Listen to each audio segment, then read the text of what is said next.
bienvenidos a esta charla, presentación con Asier Moreno. Asier es un escritor bilbaíno y ganador del último premio Minotauro de ciencia ficción y literatura fantástica. Es el certamen literario más importante del género fantástico en el Estado español y ha sido el primero en ser conseguido por un escritor vasco en las 18 ediciones habidas hasta el momento, por lo cual pues debo felicitarlo doblemente. Muchas gracias.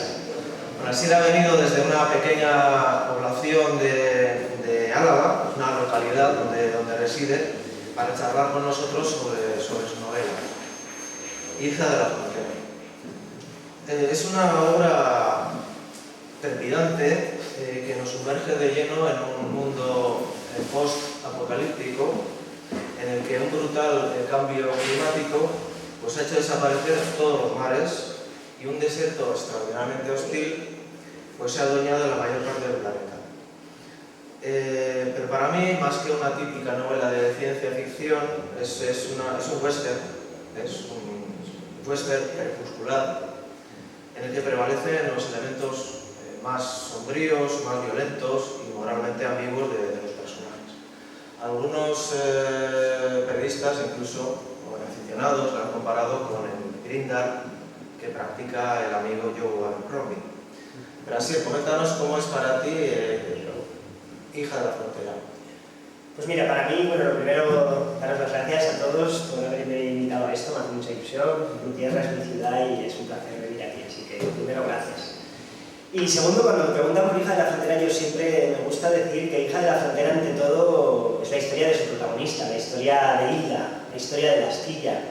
Todo lo demás, todos los desiertos, la fechicería, este mundo que espero sea original, este mundo que he creado y espero que os sorprenda, que os guste, sé que a gente le está gustando, sé que ha generado muchas preguntas. Yo soy un friki de tomo y lomo, desde que con 9 años me leí El Señor de los Anillos pero todo esto son excusas para contaros la historia de Hilda, la historia de una hija y de su padre, de una maestra y de su alumna. Todo lo demás es un sitio donde me siento cómodo. Hija de la Frontera es una historia de venganza, pero sobre todo es el viaje de una mujer que elegirá atravesar el desierto y la guerra para enfrentarse a unos fantasmas que se había jurado dejar atrás. Y eso es lo importante. Como Hilda, en este viaje en 2 tiempos que tiene la novela, va a tener que enfrentarse a lo que todos y todas tenemos que enfrentarnos delante del espejo, ¿no? A todo aquello que nos contaron cuando éramos niños o cuando éramos niñas y que dio forma a nuestro mundo. Hilda va a tener que enfrentarse a esas verdades, a esas mentiras, y creo que acompañarla en este viaje del héroe o de la heroína, como es el caso, creo que merece la pena. Creo que pasaste una parte importante de tu vida en una ecoaldea en el Prepirineo, en Navarra. ¿Crees que esta experiencia influyó de alguna manera en la novela? Seguro que influyó en la novela, influyó muchísimo en mí. Yo no sería la persona que soy sin esos 8 años viviendo en el monte, alguno de esos incluso en un tipi. Entonces, esa manera mía de definir lo salvaje, de temerlo, pero admirarlo y respetarlo muchísimo, amarlo muchísimo, está sin duda en este viaje que Hilda tiene que hacer por el desierto. Creo que en cierta manera antes has nombrado que tiene mucho de western y te lo agradezco porque muchas veces en otras presentaciones nadie toca el western y para mí es uno de mis géneros preferidos y seguro que esto tiene mucho de western, pero por ese toque de lo salvaje, ¿no? Por ese toque de volver a un mundo casi feudalista, un mundo en el que la ley o la moral es cuando menos antiguo porque lo que importa es sobrevivir, y esa autenticidad te la dan los montes, esa autenticidad te la da la naturaleza. Así que seguro que hay mucho de esto aquí, hay mucha pasión de esos montes puestos en esta novela. ¿Sí? Bueno, la novela transcurre, como he comentado, en un futuro indeterminado. La trama para mí es fundamentalmente un western, pero que contiene algunos elementos de magia, ¿no? Y que describe el enfrentamiento de un puñado de perdedores, un pequeño asentamiento rural, que se levantan contra la tiranía de una familia de terratenientes, ¿no? ¿Te sientes cómodo con esta mezcla de géneros? Pues ya te digo que más que cómodo, siento que es inevitable. Yo he mamado todo tipo de historias y he devorado todo tipo de historias, ya sea en papel, en pantalla o en videojuego, y todo eso me ha influenciado. Entonces me ha influenciado nuevamente no solo en mi manera de escribir, sino en mi vida. Escribimos como somos, en cierta manera también. Entonces, no es que me haya influenciado, es que yo soy así. Yo soy western, yo soy Dindar, yo soy ciencia ficción, y todo esto está en mi novela, todas esas deudas pendientes que yo tenía, porque lo digo muchas veces, pero no estoy exagerando cuando digo que yo a estos héroes y a estas heroínas de todas las historias que he leído, en cierta manera me han salvado la vida. Todos cruzamos desiertos, y en esos desiertos hay héroes y heroínas que me han tendido la mano. Entonces esa mezcolanza de géneros, esa mezcolanza de todos esos rostros que me han enseñado, están aquí. Es una manera de servirles. En el fondo escribo una manera de hacerles un homenaje. En cierta manera lo siento un poco así, ¿no? Y si puedo y tengo la suerte y la fortuna de hacer sentir a los lectores, a la gente que pueda leer mis historias, esa mano tendida en la oscuridad, ¿no? O esa mano tendida en el desierto. Entonces, sí, me siento cómodo, me siento como en casa. Nuevamente, yo no empecé escribiendo ni siquiera cuando dije que quería escribir literatura fantástica. Has hablado de un grupo de perdedores, y es que creo que en todas las historias que he escrito, que he contado, siempre están protagonizadas por un grupo de perdedores, ¿no? Porque creo que es desde ahí donde podemos empezar nuestro viaje, ¿no? Donde empieza nuestra... Es desde el fracaso que podemos levantarnos otra vez, y contar historias de cómo nos levantamos, creo que merece la pena contarlas. Bueno, la protagonista de esta historia, Hilda, es una auténtica hija de la frontera, de ahí, lógicamente, el título, ¿no? Es una muchacha que tiene un carácter indómito, forjado por la crudeza de ese desierto, y que, como has comentado, de recorrer un camino doloroso de retorno a casa mientras planea su venganza. Es también un personaje dotado de una profunda humanidad, ¿no? Háblanos un poco más acerca de ese personaje, cómo surgió, por qué está en esta historia. Pues mira, cuando siempre me dicen que les hable de La buena de Hilda, digo que me ha hecho falta toda una novela para hablaros de La buena de Hilda, porque es su historia. Pero a la vez que te puedo decir que se ha convertido, y lo digo de verdad, si no mi mejor amiga, en una de mis mejores amigas, me ha enseñado mucho Hilda al encontrarme con ella y al escribir sobre ella. También podría decir que es una amante caprichosa, una aprendiz impaciente, una hija devota, una maestra ceñuda, pero a la vez que siempre esté allí. Hilda es muchas cosas, no es una mujer con todo el dolor que tiene y con todas las historias que le han contado, con esto de criarse a la sombra de su padre. No es una persona fácil, pero a la vez creo que es una persona con la que puedes contar. Eso es Hilda, y por eso creo que puede llevar ella sola el peso de la novela. De hecho, cuando el germen de esta novela apareció, yo quería escribir una novela para Minotauro y apareció un germen, era la historia de un padre y de su hijo. Pero enseguida, en cuanto me puse delante del ordenador y me puse a escribir, Hilda se apoderó por completo de la novela, y eso es Hilda, una persona capaz de apoderarse por completo de una novela. Bueno, para mí este libro es muchas cosas. En primer lugar, es una historia de supervivencia que transcurre en un territorio agreste, ¿no? Dominado por una naturaleza, pues, que impone su ley, ¿no? Es además una semblanza de crecimiento personal de ese personaje de Hilda, que tiene un corazón de hierro, aunque está terriblemente sola en la vida. También es un relato épico, con abundante acción y peleas sucias en las que solo importa sobrevivir. Bueno, es muchas cosas, pero sobre todo es una novela que reflexiona acerca de la difusa frontera que separa héroes y monstruos en tiempos de guerra. ¿Es este el mensaje moral que te gustaría trasladar con esta historia? Sí, sin duda es uno de ellos. Mira, yo, por suerte o por desgracia, de tanto leer o de tanto escuchar, a veces siento que soy una persona bastante nihilista, que digo que es difícil creer en algo, porque cuando todos luchamos por el último mendigo de pan, todos somos capaces, sobre todo si tenemos un hijo o una hija que alimentar, todos somos capaces de hacer verdaderas barbaridades por ese último mendigo de pan. Pero a la vez quiero creer en este mundo de que héroes y villanos parece que dependa de un punto de vista, y creo que de verdad depende del punto de vista, si eres un héroe o un villano. Quiero creer también que existe un camino correcto. Es difícil creerlo, pero si he escrito esta novela, en gran parte, esta novela divaga sobre eso, sobre qué es lo correcto, ¿no? La cruz, el padre de Hilda le dice, si puedes elegir entre hacer o no lo correcto, lo haces y punto, ¿no?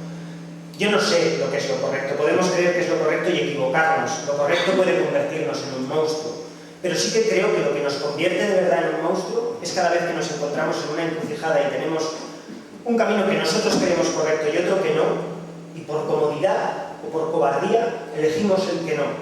creo que eso es lo que nos convierte de verdad en monstruos. Todas las veces que no somos lo suficientemente valientes o lo suficientemente, no sé cómo decirlo, para elegir el camino correcto, quizás el más largo, el más difícil. Entonces sí, mi novela va sobre eso. Hilda se va a encontrar muchas veces en qué es lo que tengo que hacer ahora, ¿no? Su padre le dijo que si podía hacer lo correcto lo hiciera, y ella muchas veces se va a preguntar ¿y qué narices es ahora lo correcto? A la vez que, como bien dices, pues es un mundo difícil. Hay gente que me ha alabado, ¡ay, qué bien las escenas de acción, qué explícitas!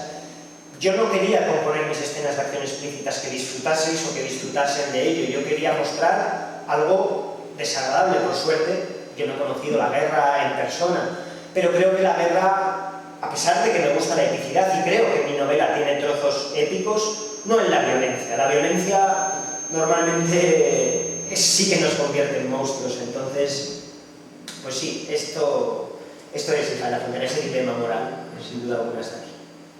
Bueno, la novela destaca con una ambientación muy sólida, ¿no? Y un lenguaje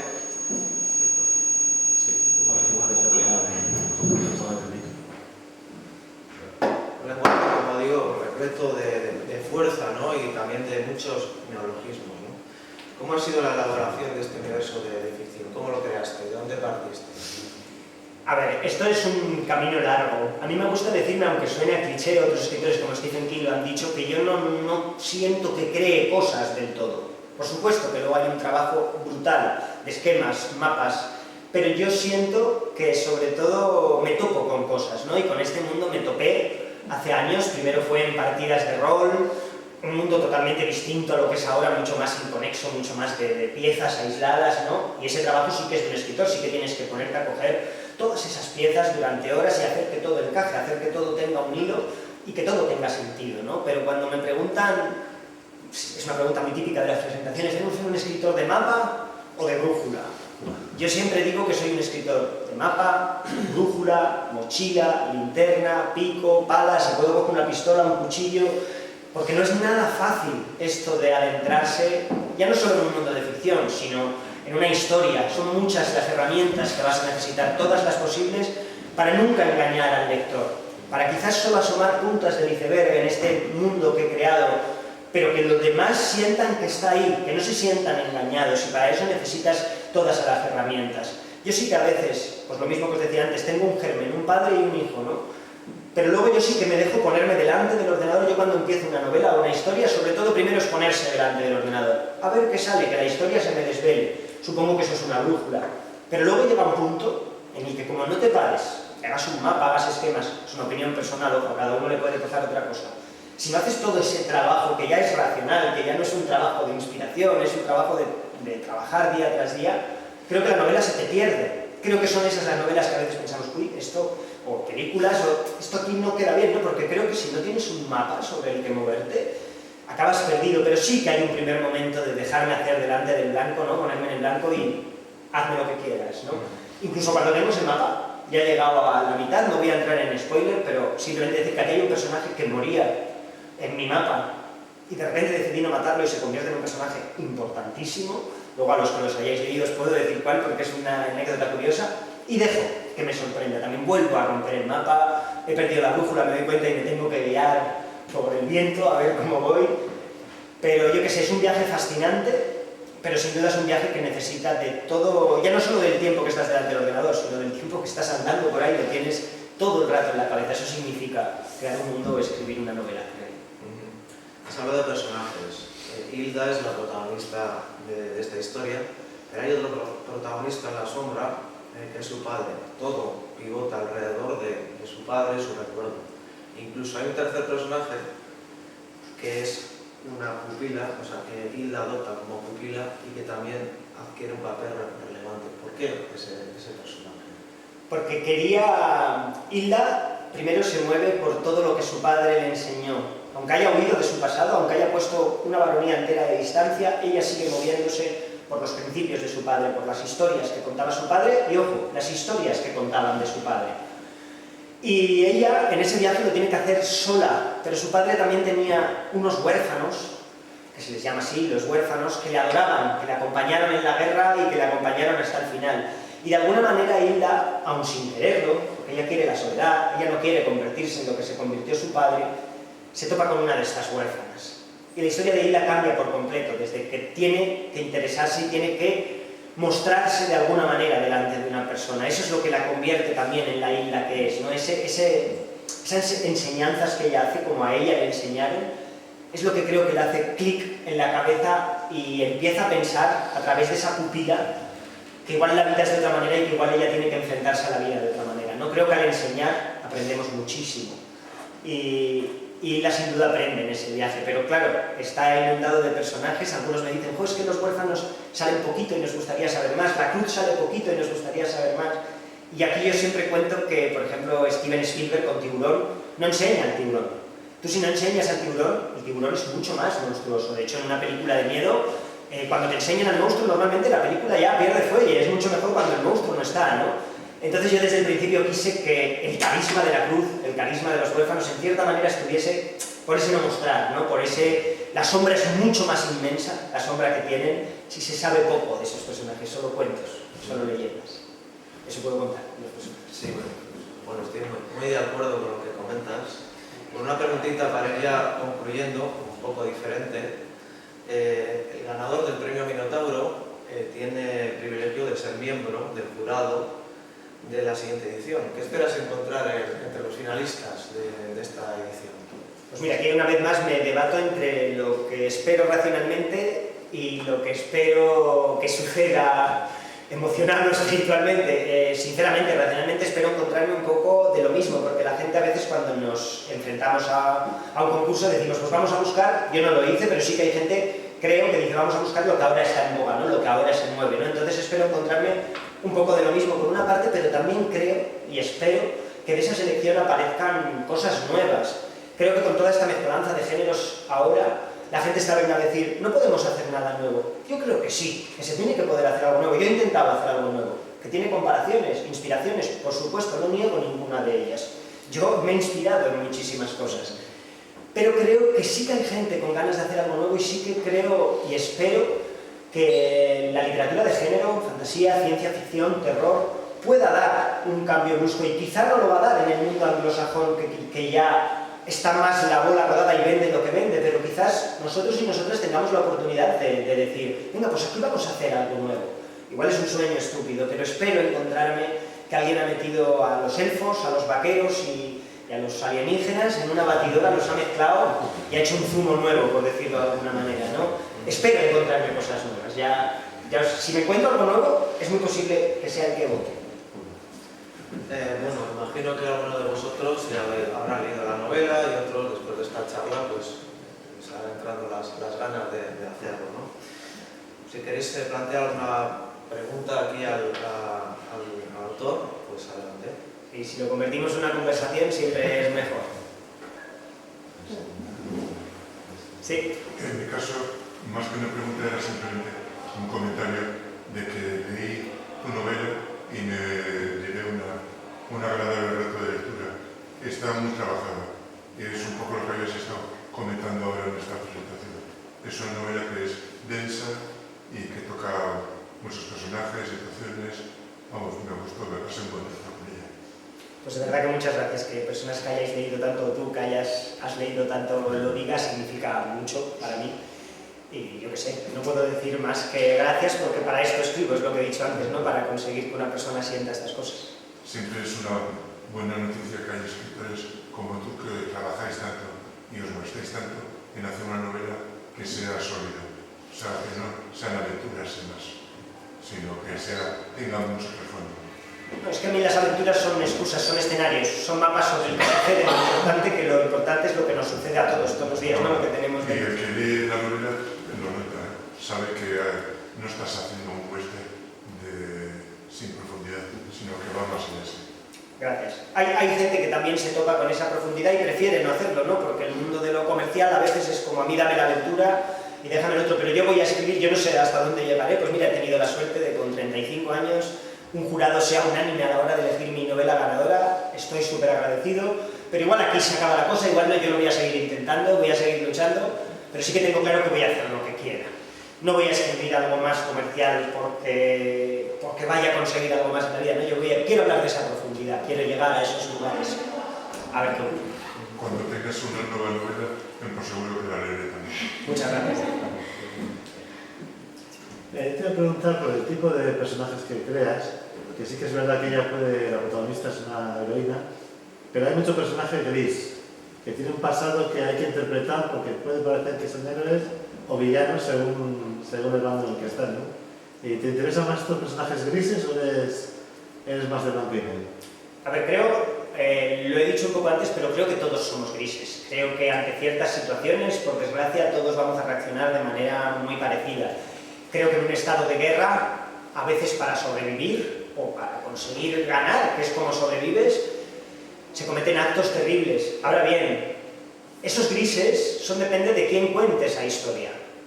Esos mismos grises que tú dices, para algunos es negro, la cruz para algunos es totalmente negro y para otros es totalmente blanco. Y es así, para algunas personas la cruz es un héroe absoluto, el que los salvó, el que hizo que la guerra en esa zona pudiese acabar, pero para otros es un monstruo que hizo verdaderas atrocidades. ¿Eso lo convierte en una persona gris? Supongo que sí, si mezclas el blanco y el negro es gris, pero si tú vas a un bar vas a escuchar que es blanco y vas a probar y vas a escuchar que es negro. Por desgracia, como en esta sociedad tan dividida que vivimos, también va a pasar lo de los bares, que vas a escuchar blanco en un lado y negro en otro. Entonces creo que cuando me definen como Grindr, a mí no me gusta etiquetarme ni enarbolar ninguna bandera, pero cuando me definen como Grindr sí que hay una parte de que digo, vale, pues sí que es Grindr en el sentido de que yo cojo una fantasía y la convierto en algo más realista, entre muchas comillas, ¿vale? Permitidme las comillas. Pero sí que es un poco esa idea, ¿no? El ponerlo en un mundo, en un contexto real, por decirlo de alguna manera. Me encanta Aragorn. Sí, yo siempre digo que si Aragorn fuese rey yo sería monárquico, pero creo que Aragorn no existe, te quiero decir, ¿no? Entonces, he creado la cruz. No hay tiempo para más preguntas. Has nombrado varias veces los videojuegos y es algo que cada vez juego más. Es por donde están llegando ahora la mayor innovación en cuanto a historias, en cuanto a maneras de narrar, y luego trasladamos todo eso a la literatura. ¿Es posible? Bueno, creo que sí que cada cosa yo siempre digo, cuando me dicen es mejor la película o el libro, o es mejor el videojuego que la película, yo siempre digo que si el autor es bueno, si es una película o un libro de autor, cada género, cada formato tiene su manera de contar las cosas y es único en su manera de contar las cosas. Lo que hace David Lynch en el cine no se puede contar en un libro, es imposible. Entonces creo que los videojuegos, si son buenos, la narrativa que tengan, ya no tanto el guión, que también son buenísimos. Yo siempre digo que, por ejemplo, The Last of Us 2 es mi historia preferida, no de los videojuegos, sino de todas las historias. Es mi historia clave. Pero también el cómo está contada, el que tú no quieras pulsar un botón en un videojuego porque te está desgarrando lo que vas a hacer si tú pulsas ese botón, eso no te lo puede dar un libro. La reflexión que te puede dar un libro, como antes has dicho tú, de esa profundidad, no te lo puede dar tampoco un videojuego. Y pues ahora ves Dune 2, por ejemplo, que puede tener sus pegas y no tenerlas, pero la imagen, una sola imagen que te puede dar una película con un sonido por detrás, no te lo puede dar un libro. Entonces, ¿por qué quedarnos en una cosa? Si nos gustan las historias, vamos a escucharlas de todas las maneras posibles, ¿no? Y así aprenderemos más. ¿Que aquí hay cosas de cine, de videojuegos, de todo? Por supuesto, yo nunca negaré mis inspiraciones. Y si alguien me dice, esto casi lo has copiado, digo, es que no ha sido voluntario, es que es posible que casi, pues como Tarantino te hace una película y te copia de todo. Pero lo hace de otra manera, cuenta su historia, ¿no? Todos podemos contar del mismo hecho nuestra propia historia. Así que sí, creo que puede ser que todo esto esté empezando a influenciar y lo espero, de verdad, porque así crearemos nuevamente cosas nuevas. Bueno, primero enhorabuena del premio. Gracias. Has hablado del mapa y yo quería ver si entre el mundo que has creado y el que conocemos hay alguna correspondencia geográfica.